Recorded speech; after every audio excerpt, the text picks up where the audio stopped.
पूजा और दशहरा का पर्व शांतिपूर्ण तरीके से संपन्न हो गया है। आज की और अभी तक की बिल्कुल अद्यतन स्थिति यह है कि मात्र 46 प्रतिमाएं विसर्जन जरूर है।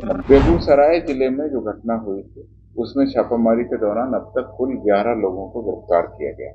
औरंगाबाद में जो घटना हुई थी उसमें प्राथमिक अभियुक्त सहित कुल 4 लोगों को गिरफ्तार किया गया। 11 अभियुक्तों को हमने गिरफ्तार किया है। शेष अभियुक्तों की पहचान और गिरफ्तारी हेतु हम लोग कार्रवाई कर रहे हैं। विधि व्यवस्था की स्थिति बिल्कुल शांतिपूर्ण है।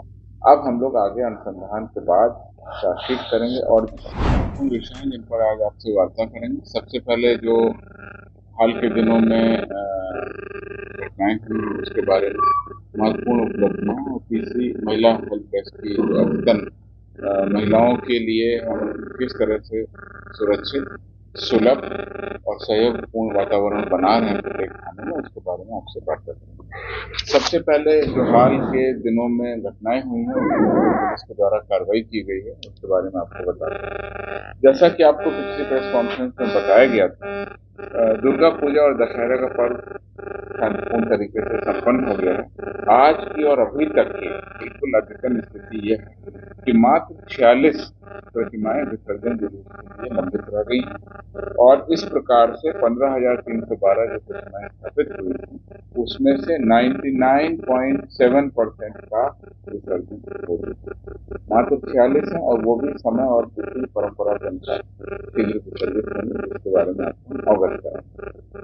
3 जिलों में जो घटनाएं छुटपुट घटित हुई थी उसमें भी अब पुलिस के द्वारा स्थिति तो उसी दिन शांतिपूर्ण कर ली गई थी, बल्कि प्रतिनियुक्ति भी कर दी गई थी और वहां पर जो प्रतिमाएं थी उनका शांतिपूर्ण तरीके से विसर्जन तो करा ही दिया गया था।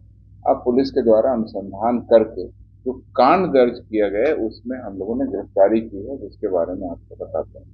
बेगूसराय जिले में जो घटना हुई थी उसमें छापामारी के दौरान अब तक कुल 11 लोगों को गिरफ्तार किया गया। औरंगाबाद में जो घटना हुई थी उसमें प्राथमिक अभियुक्त सहित कुल 4 लोगों को गिरफ्तार किया गया और सारण जिले में जो घटना हुई थी उसमें अभी तक कुल 31 लोगों को गिरफ्तार कर लिया गया है और अब कांड का अनुसंधान आगे भी चलेगा।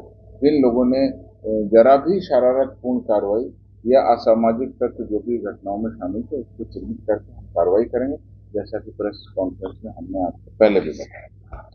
इधर हाल के दिनों में 10 महत्वपूर्ण जिलों में जो उपलब्धियां हुई उसके बारे में भी आपको बताना चाहते हैं।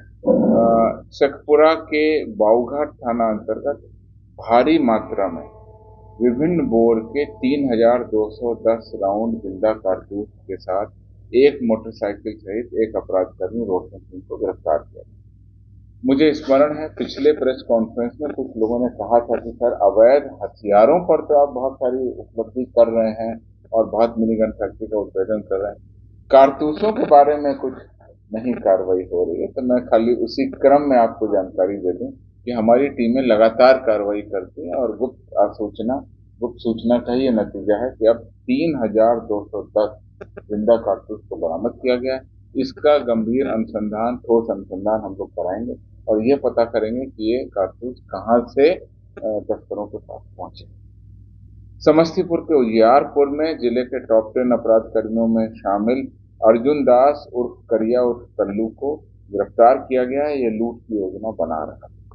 तीसरे महत्वपूर्ण मामले में वैशाली सदर में मोटरसाइकिल लूट की घटना 25 अक्टूबर को हुई थी, जिसमें एक बाइक और 2 मोबाइल की लूट की घटना को अंजाम दिया गया।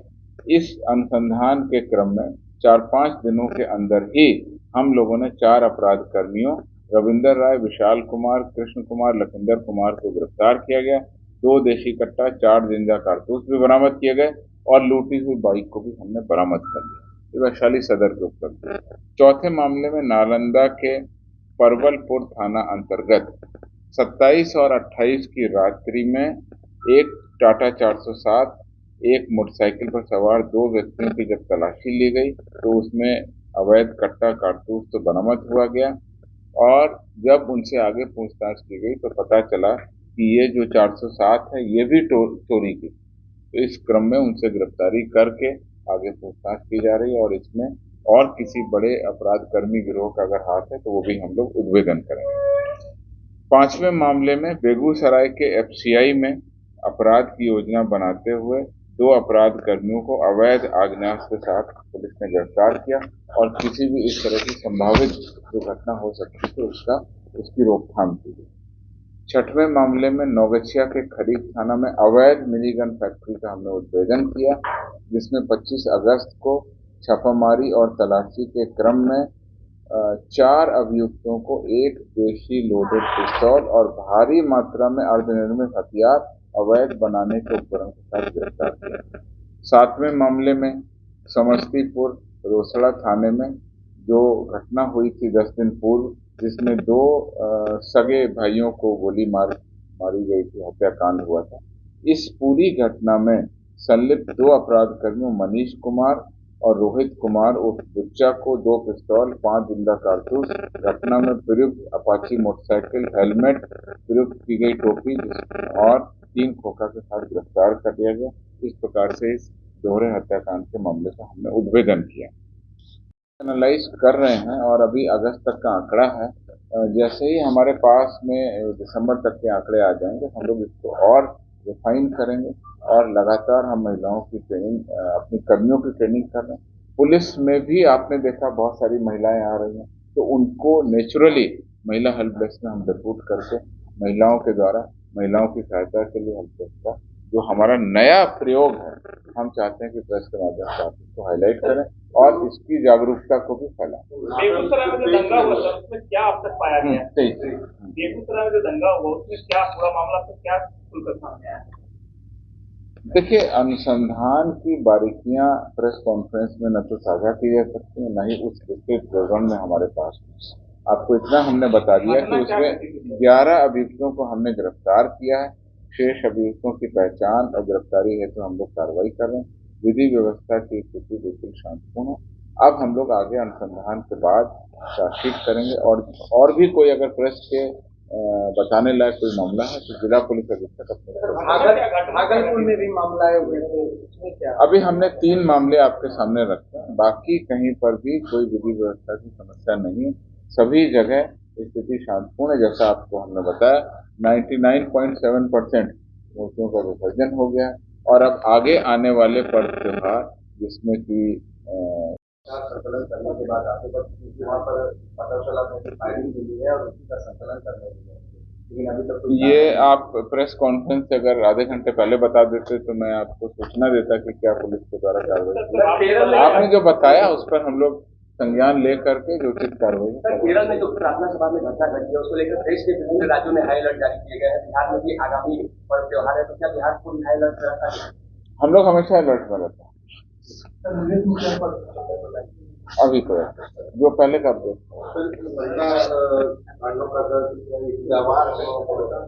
महिला हेल्थ जिलावार आंकड़ा। ओके, ज्यादातर मामले निरोधात्मक कार्रवाई, घरेलू हिंसा और जो भी हैं उस तरह के हैं। बहुत सारे मामलों में हम आपको बता रहे हैं, बहुत सारे मामलों में हमने निरोधात्मक कार्रवाई की है, लेकिन कई मामलों में एफआईआर के लिए भी आवेदन दिया तो हम लोगों ने एफआईआर भी कराया। ये हर तरह से महिलाओं के लिए पूरी तरह से समर्पित है। इस पे विस्तृत आंकड़ा हम समीक्षा करके आपको हम करा दें। ठीक, प्रेस नोट में हम डलवाने की कोशिश। Thank you. हम आपको बताएंगे आने की।